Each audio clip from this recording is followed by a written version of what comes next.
Primera de Pedro capítulo 5, versículos 5 al 7 dice así. Igualmente, jóvenes, estad sujetos a los ancianos y todos sumisos unos a otros y revestidos de humildad, porque Dios resiste a los soberbios y da gracia a los humildes. Humillados pues bajo la poderosa mano de Dios, para que Él los exalte cuando fuere tiempo, echando toda vuestra ansiedad sobre Él, porque Él tiene cuidado de nosotros. Oremos. Padre, nuevamente te damos infinitas gracias, Señor. Ayúdenos, Padre, que tu palabra, Señor, pueda ser, Señor, como Jeremías decía, ese martillo, Señor, que quebrante nuestro corazón, ese martillo que quebrante nuestro orgullo, quebrante soberbia, Señor, la cual es lo que vamos a ver hoy. Te pedimos, Señor, de tu ayuda, que podamos, Señor, recibir tu palabra, Señor, y que ella pueda hacer efecto en nuestras vidas, Señor. Y a la vez también que nos ayudes a examinar, Padre, por cómo estamos delante de usted, Señor. Y que podamos ser dignos nuevamente, Señor, te lo pedimos, de ser partícipes, Señor, de la cena, Señor, del Señor. Gracias por tu infinito amor y tu gran misericordia. Oramos en esta hora. Amén. Estos versículos que acabamos de leer nos dan una enseñanza muy valiosa acerca de la sumisión y la humildad. Y el apóstol Pedro dirige su atención ahora especialmente a los jóvenes, principalmente en un mundo que promueve el individualismo y la autoexaltación. La humildad puede parecer en muchas ocasiones contracultural. Sin embargo, Pedro anima a los jóvenes en especial, pero también a todo creyente, a ser humildes y a reconocer las limitaciones y el valor de las demás personas aún por encima de nosotros mismos. La humildad y la sumisión nos ayudarán a vivir en armonía con Dios y a servir a los demás con amor y compasión y con prontitud.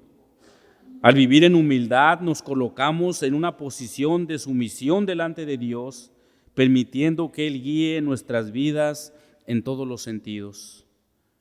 Hoy vamos a observar cómo la humildad y la sumisión tiene que reflejarse en la vida de los creyentes. Estos versículos entonces nos ayudarán a saber qué tan importante es la sujeción y la manera en que Dios la observa. Como creyentes, nosotros debemos de manifestar la humildad ante todas las situaciones. Y estos dos versículos los vamos a dividir en dos puntos. El primero de ellos es un llamado a la sujeción y el segundo son dos actitudes acerca de este llamado, la sumisión y la humildad. Pongan sus ojos rápidamente en el versículo 5. Vamos a mirar un llamado a la sujeción. Dice Pedro, igualmente, jóvenes, estar sujetos a los ancianos. Pedro habla de esta sección en su carta y se centra, como lo mirábamos, específicamente en la sumisión y en la humildad. Y él dirige su atención a los jóvenes de las congregaciones a los cuales estas cartas se iban leyendo. Cuando Pedro usa igualmente, la frase igualmente, él está conectando con el párrafo anterior. Pedro está dando esta exhortación de la misma manera y con el mismo énfasis que él lo había hecho con algunos versículos atrás. Recuerdan que en versículos atrás él venía hablando de la sujeción, por ejemplo, a los creyentes en general en el capítulo 2, versículo de 3 al 16, a los criados en el capítulo 2, versículo 18, a las esposas en el capítulo 3, del 1 al 6, a los esposos en el capítulo 3, versículo 7, y ahora él centra su atención a los jóvenes. El llamado de Pedro a los jóvenes, que ellos debían de estar sujetos a los ancianos. Ellos debían de estar bajo la autoridad eclesiástica de los ancianos que Dios había puesto en las iglesias como responsables o como aquellos pastores, como lo miramos la semana pasada, que servían al Señor voluntariamente y con una pronta actitud. Ahora, ¿de qué manera estos jóvenes deben de estar sujetos a los ancianos? Ustedes recuerdan que la semana pasada entonces Pedro dio un mandato a los ancianos de apacentar a la iglesia de Cristo, y ahora estos jóvenes debían de estar sujetos a ellos en la enseñanza que estos jóvenes, que los ancianos daban a las iglesias. Ellos debían estar sujetos a todo lo que el anciano les decía conforme a las Escrituras. Y esto es muy importante, hermanos, porque esta sujeción que los jóvenes deben tener a los ancianos debe de ser basada a las Escrituras, no a otra cosa, no a mi manera de pensar, no a la manera del pensar del obispo, del anciano. Tiene que ser la sujeción mediante a la Escritura, mediante a la palabra de Dios. La sujeción es una virtud que en realidad muy pocos jóvenes la ejercen. Y que más aún debería estar en ellos y en cada creyente. Pero lamentablemente eso no sucede así en muchas ocasiones. Y esto se debe a que por alguna razón u otra el creyente, así como la mayoría de la raza humana, siempre quiere mandar o dar órdenes y siempre quiere que los demás estén sujetos a ellos y no uno sujetarse a ellos. El pecado de querer dar órdenes que estén a lo que yo diga es un pecado grave delante de Dios. Pedro animó a los jóvenes a reconocer la autoridad espiritual de los ancianos de las iglesias y someterse a su dirección y orientación. Ellos debían recordar que los ancianos habían sido puestos por Dios para el cuidado de la iglesia. Ahora este mandato de sujeción no solo se limita únicamente a los jóvenes, sino también a todos en general. Es lo que Pedro dice a continuación en la frase, pongan sus ojos ahí. Igualmente, jóvenes, estar sujetos a los ancianos, dice, y todos sumisos unos a otros. La sumisión es un concepto que parece ir en contra de la naturaleza humana, como lo miramos ahorita. Mas, sin embargo, vemos su necesidad en ciertos aspectos de la vida. Sin sumisión, las cosas entrarían rápidamente en un caos mundial, ya que todo el mundo quiere estar al mando. Y eso lo podemos mirar en lo secular. Nosotros tenemos patrones en el trabajo secular y tenemos que estar sujetos a ellos. Tenemos que estar sujetos, como lo miramos en Pedro, cuando se dirige a los criados, deben de estar sujetos a sus amos.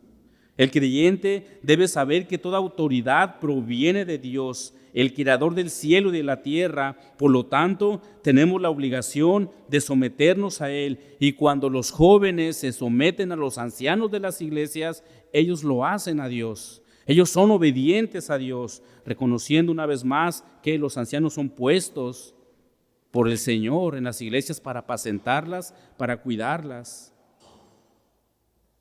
Podemos observar en las Escrituras ejemplos de sumisión y únicamente creo que hay varios, pero vamos a agarrar el principal ejemplo de sumisión, el mismo Cristo.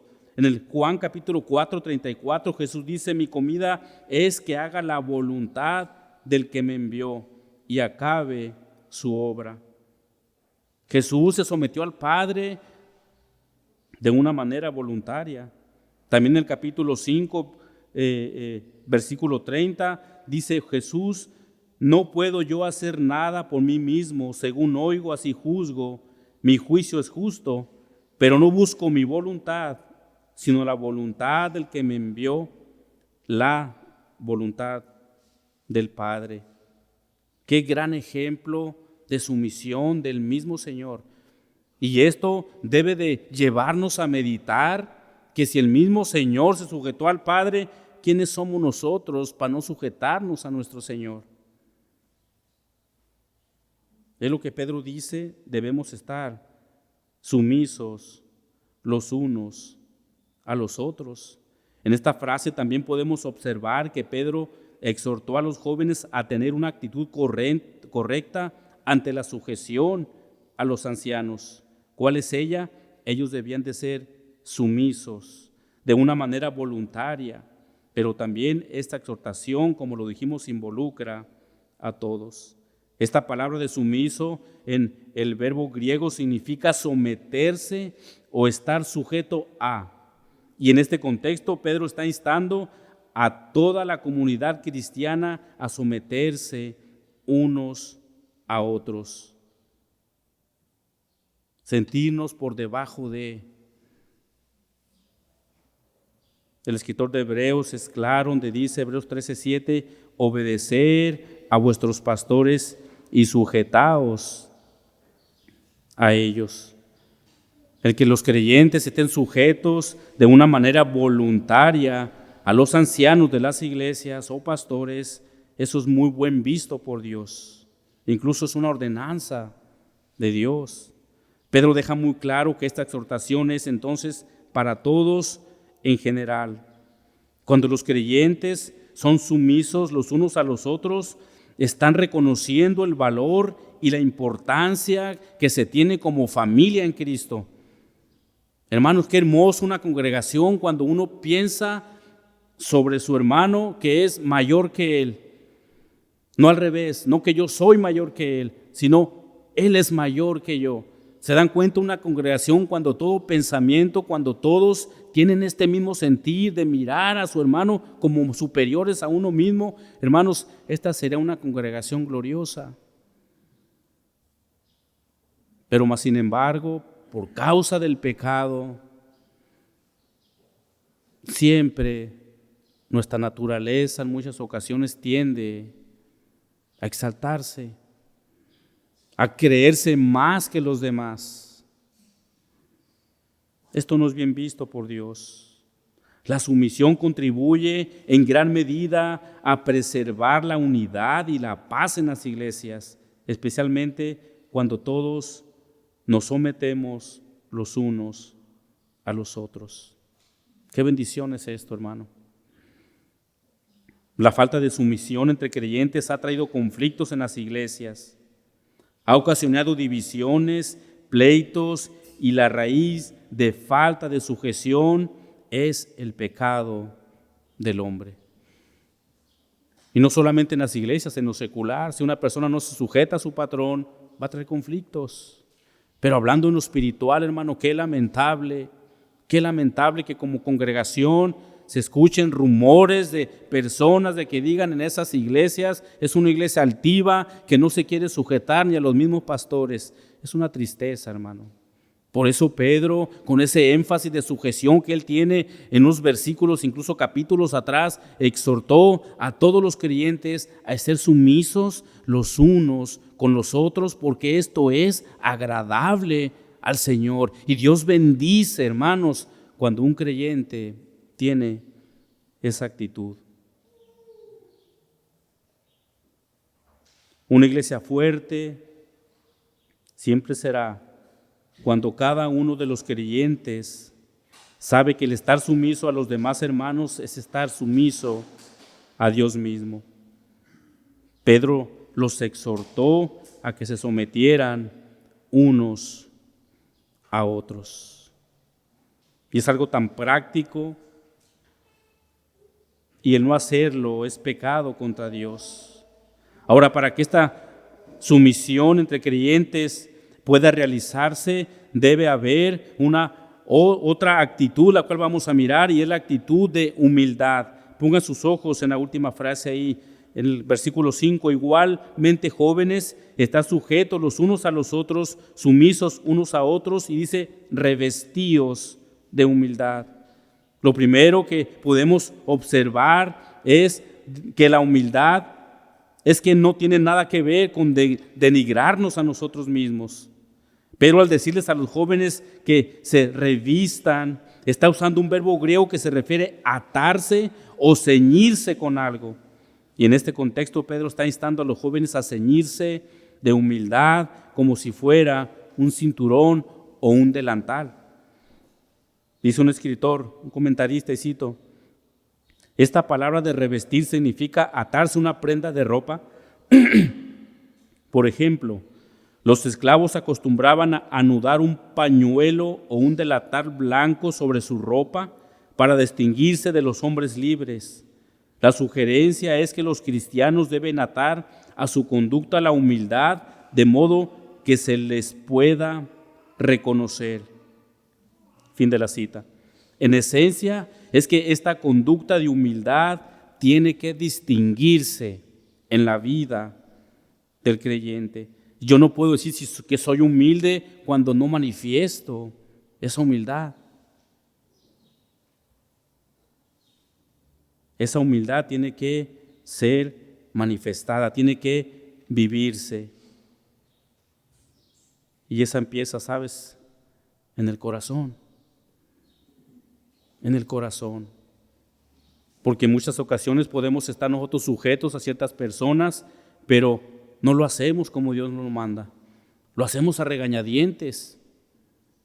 Esa no es una actitud correcta. Si la sumisión no se hace conforme o como base a la humildad, esa sumisión no es voluntaria y esa sumisión no es agradable a Dios.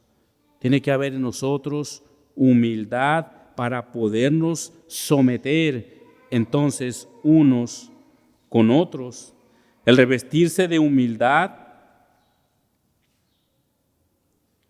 es una virtud que todo creyente debe tener, pero también es un mandato de Dios. Podemos observar en Colosenses, donde Pablo exhorta a sus lectores que se vistan de humildad y usa el mismo verbo griego, Colosenses 3:12, vestíos, dice Pablo, un orden, vestíos, pues como escogidos de Dios, santos y amados, de entrañable misericordia, de benignidad, de humildad. Es algo que uno tiene que ceñirse, tiene que ponerse para que pueda manifestarse. Entonces, Pablo exhortó a los creyentes de la iglesia de Colosas a que se vistieran de esta humildad. A los filipenses dijo en el capítulo 2:5, no hagáis nada por contienda, por vanagloria, antes bien con humildad. ¿Y de qué manera se muestra la humildad? Miren lo que dice Pablo: estimando cada uno a los demás como superiores a nosotros mismos. Esta es la verdadera humildad bíblica que debe de haber en cada creyente, estimando cada uno a los demás como superiores a él mismo. Esto no pasa en los incrédulos. Esto tiene que pasar en los creyentes. Si nosotros hemos nacido de nuevo, si hemos conocido el Evangelio del Señor, si verdaderamente somos creyentes genuinos, eso siempre debe de estar en nuestra mente. Siempre, estimando a cada uno a los demás como superiores a nosotros mismos.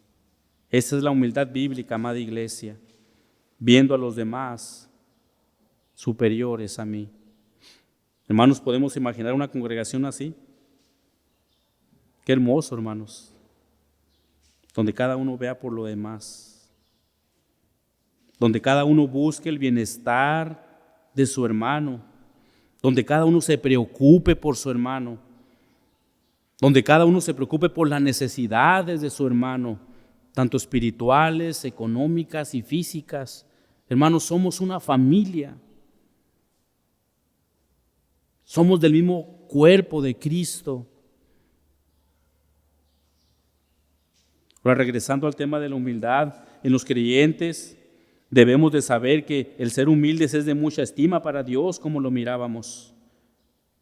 Mira el Salmo 10:17, dice: el deseo de los humildes oíste. ¿Ves?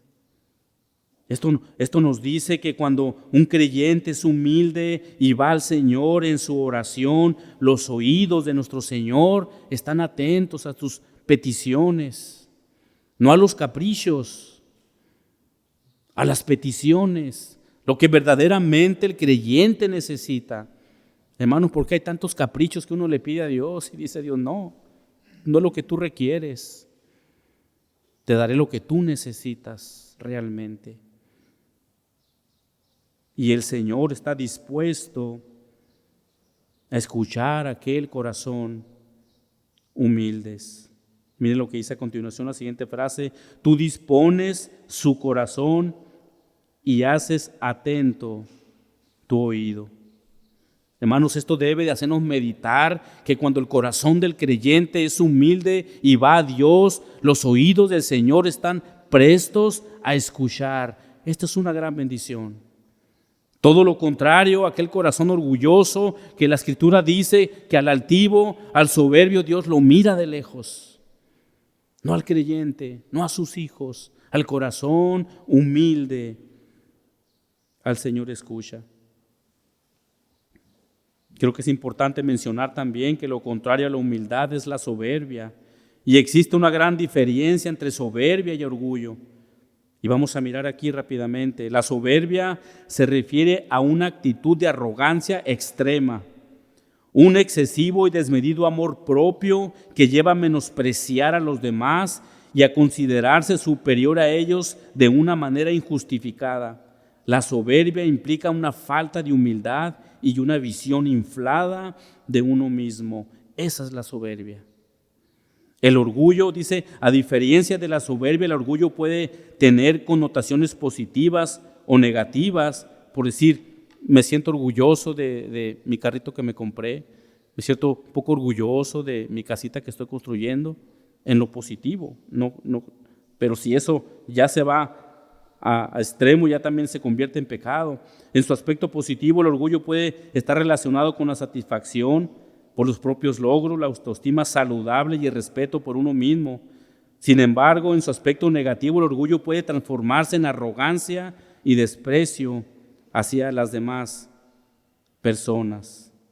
Y es casi prácticamente muy amiga de la soberbia. Entonces, como creyentes, debemos de tener mucho cuidado.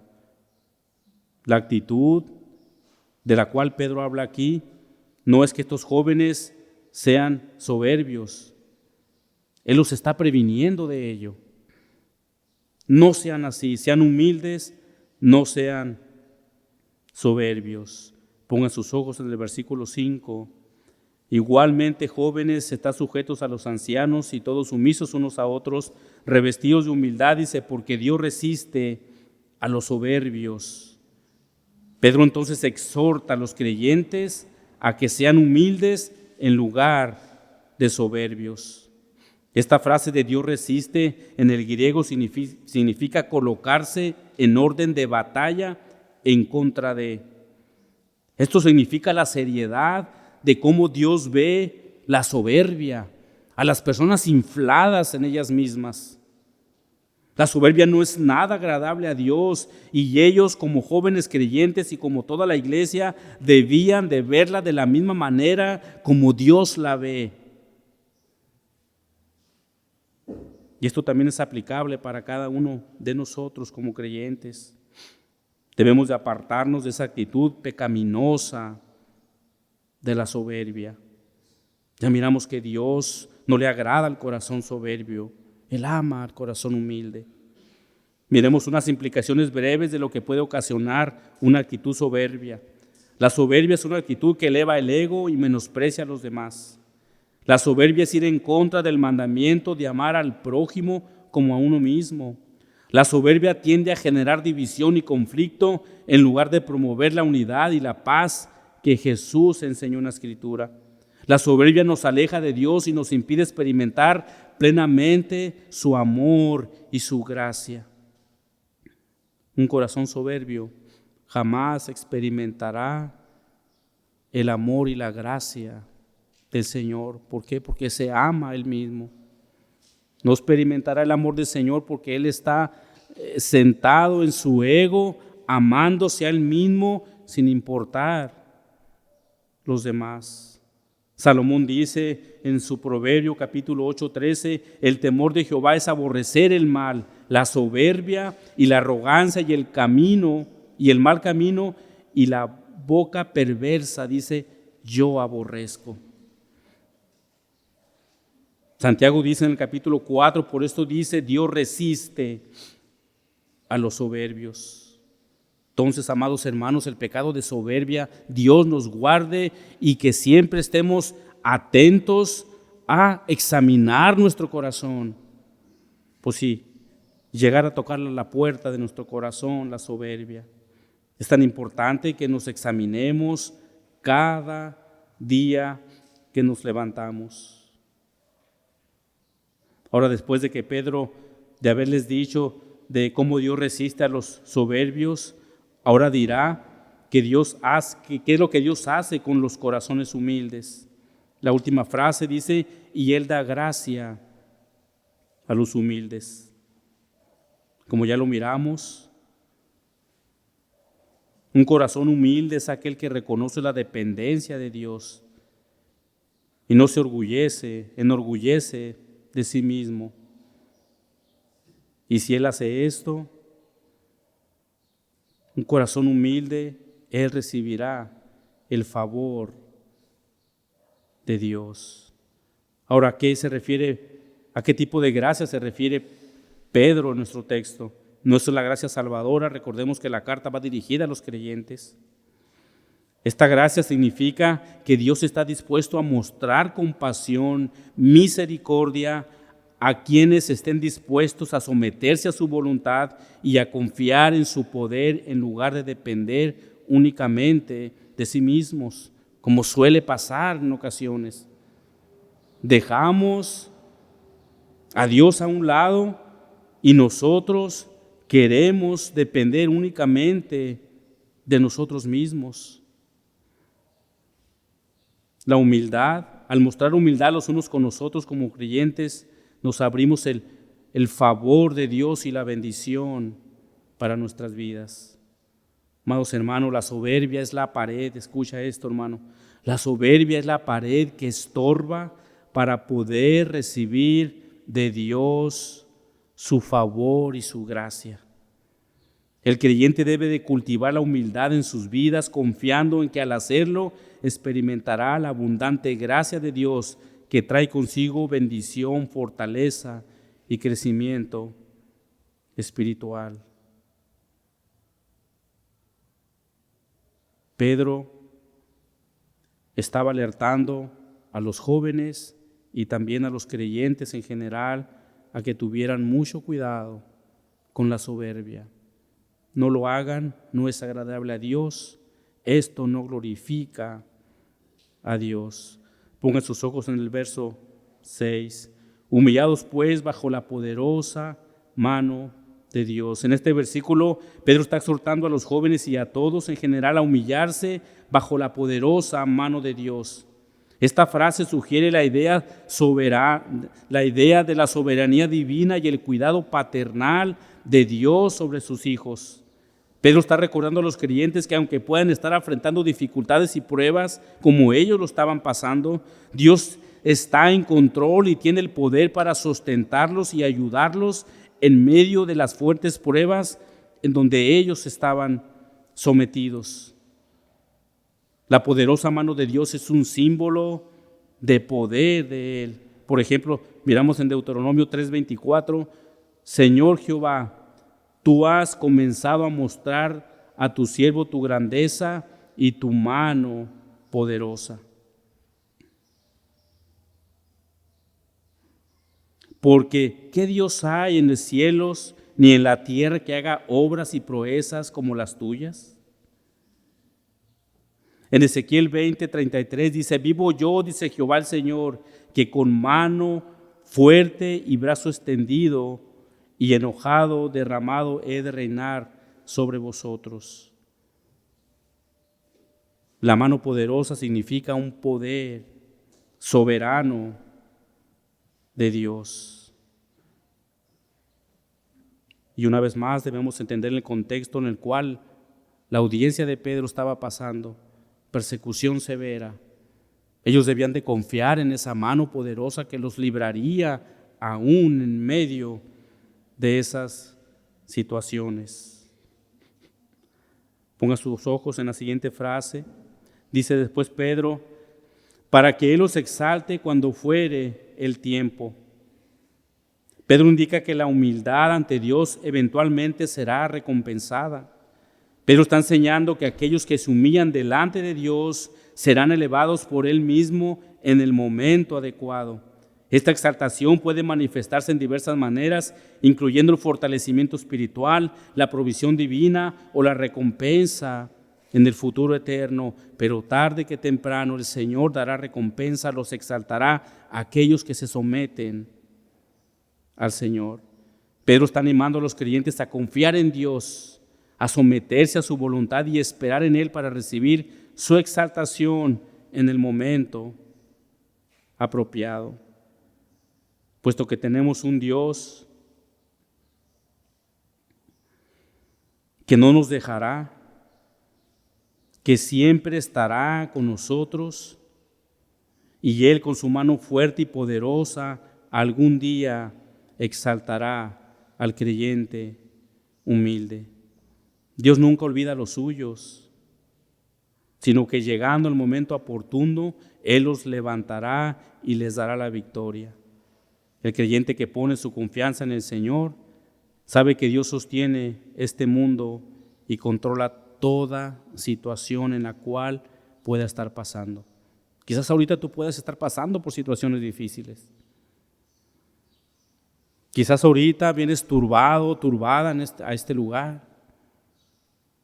Pero Pedro nos anima a que confiemos en esa mano poderosa y que tarde que temprano tú recibirás la recompensa. Dios mismo te exaltará por tu fidelidad al Señor.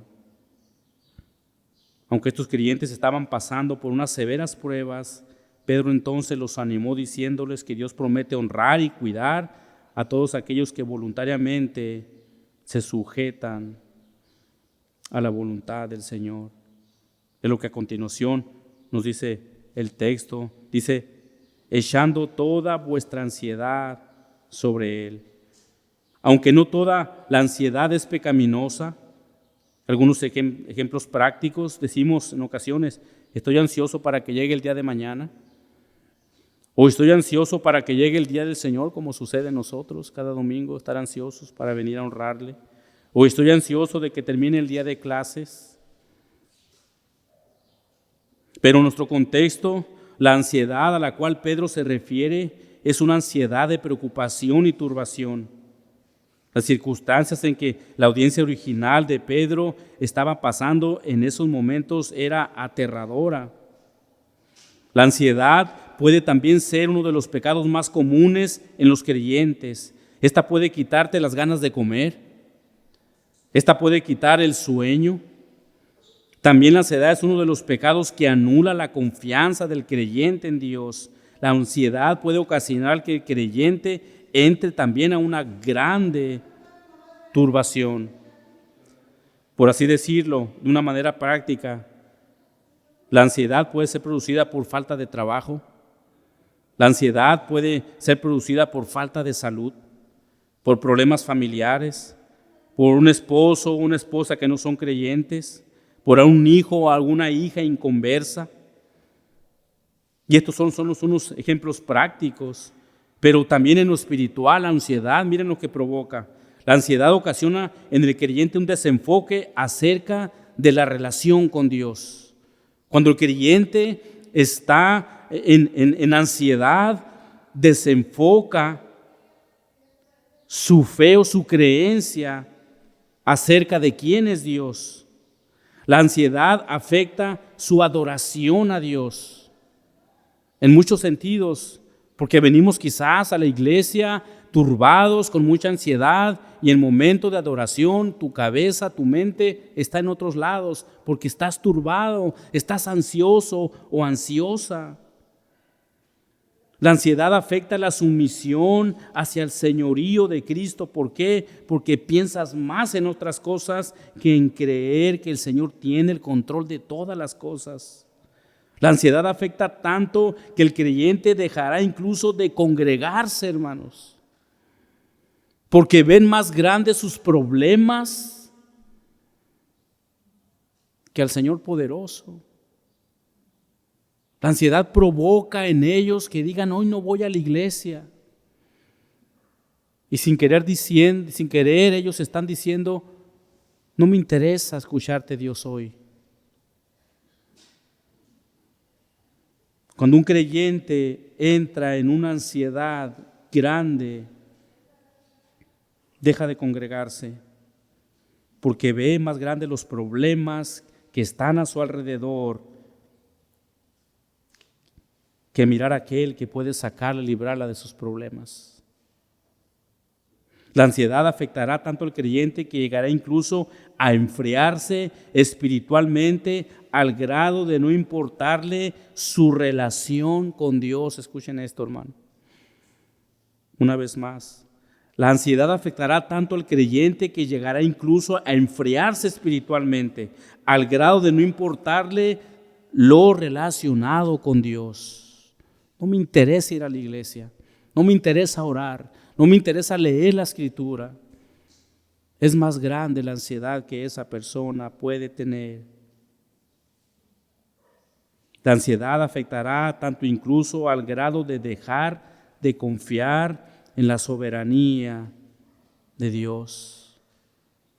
¿Se dan cuenta todo lo que provoca la ansiedad tanto en lo práctico como en lo espiritual? Cuando la ansiedad llega al creyente, el resultado es devastador por completo.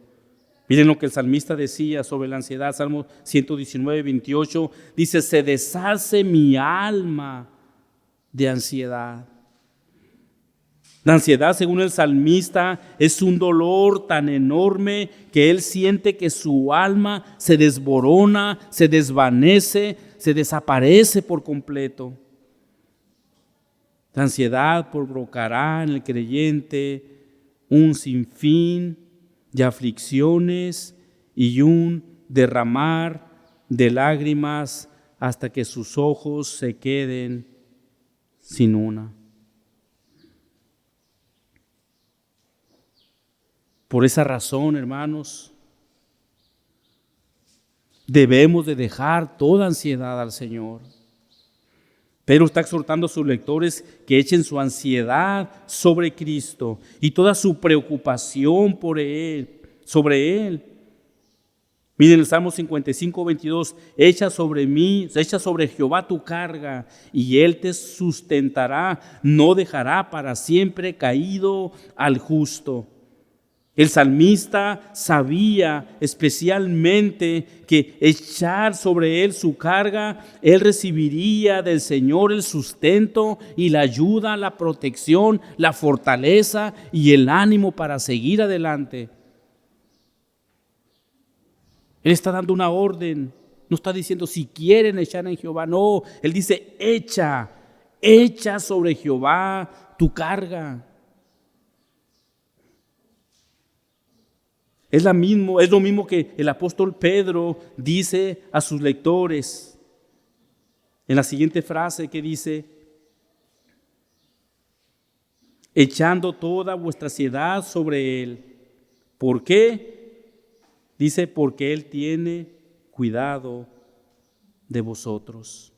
Él es el único que puede dar nuestra confianza, el único que puede llevar esa ansiedad que el creyente en ocasiones cede. No hay nada en este universo quien pueda quitar la ansiedad. Las personas buscan a médicos, a psicólogos y tratan de hacerlo, pero solo lo hacen por unos días, pero enseguida esa ansiedad regresa. Solamente el único Dios santo, poderoso, es el que puede quitar la ansiedad cuando uno va a su presencia en oración y derrama sus cargas y echa sobre él sus cargas. Entonces, como el salmista decía,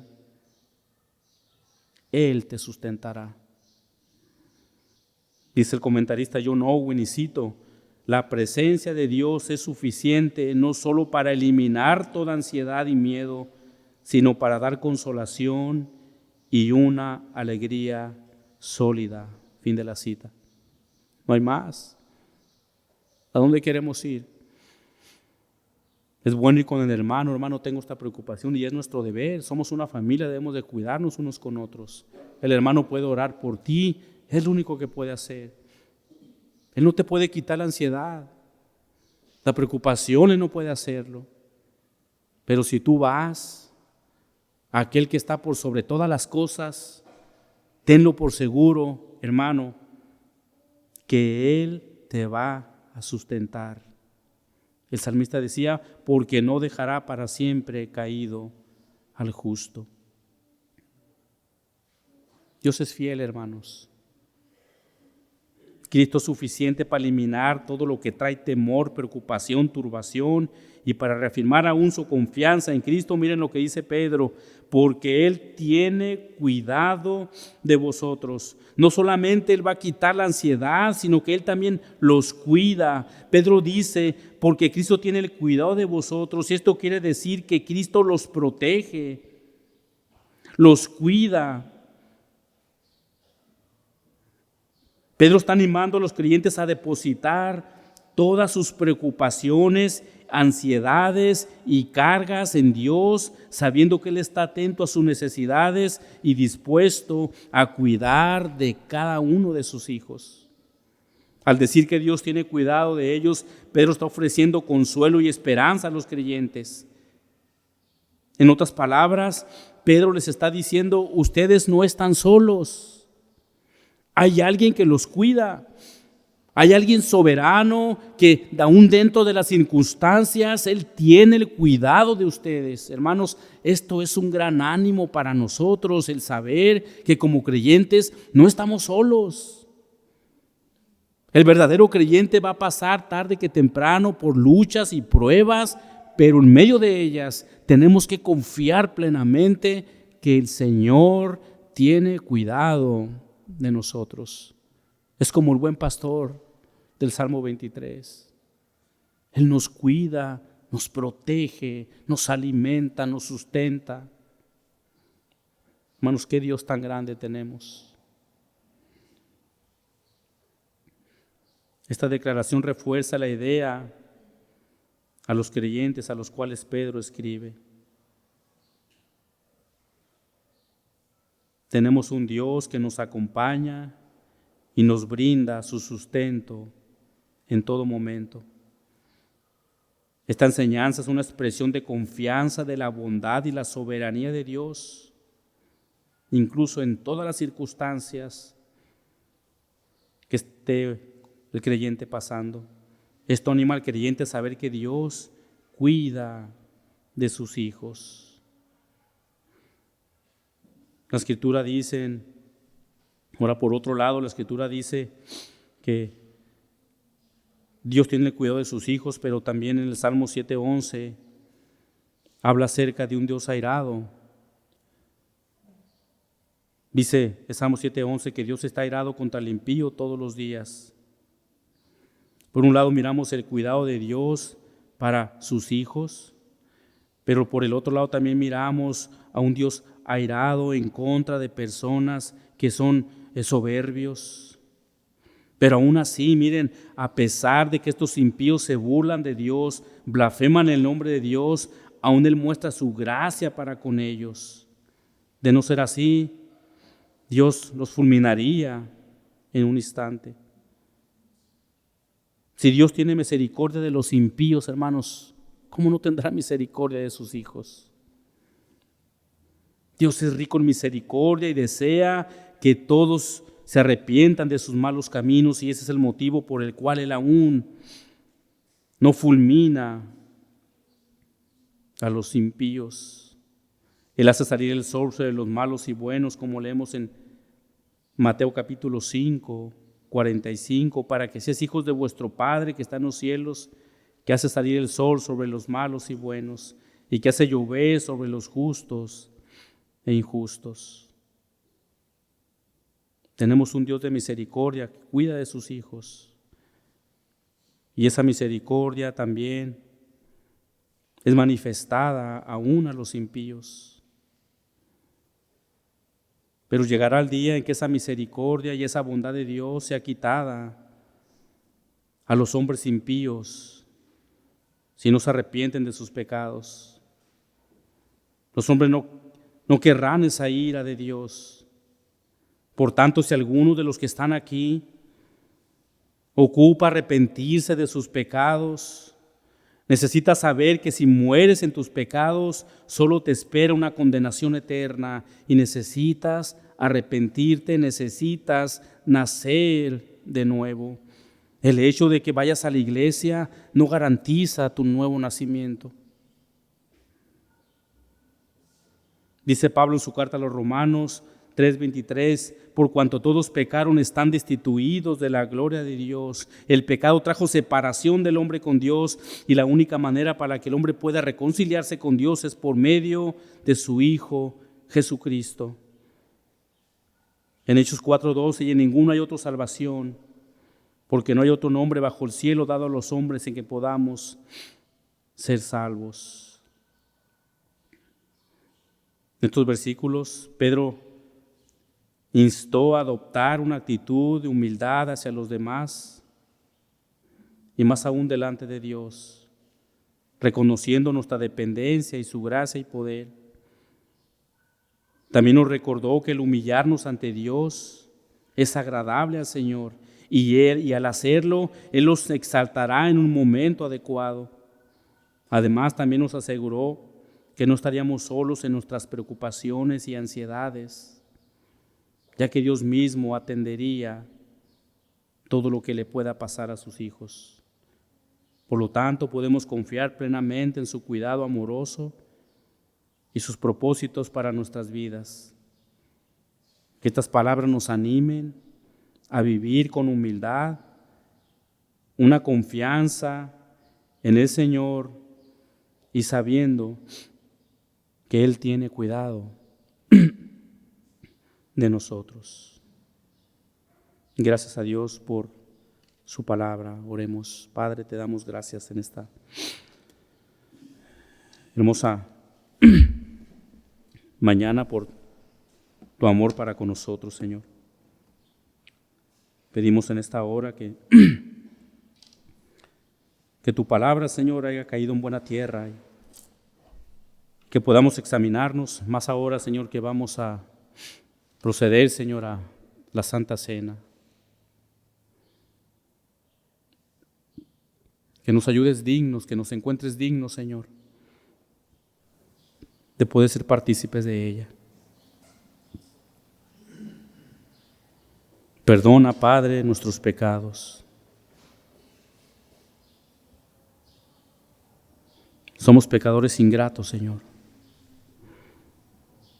Perdona, Padre, porque nuestras ansiedades nos desenfocan de usted, de su grandeza. Ayúdenos a ser cada día más a su imagen y semejanza. Gracias por tu infinito amor y tu infinita misericordia. A ti sea la gloria y la honra por siempre. Oramos. Amén.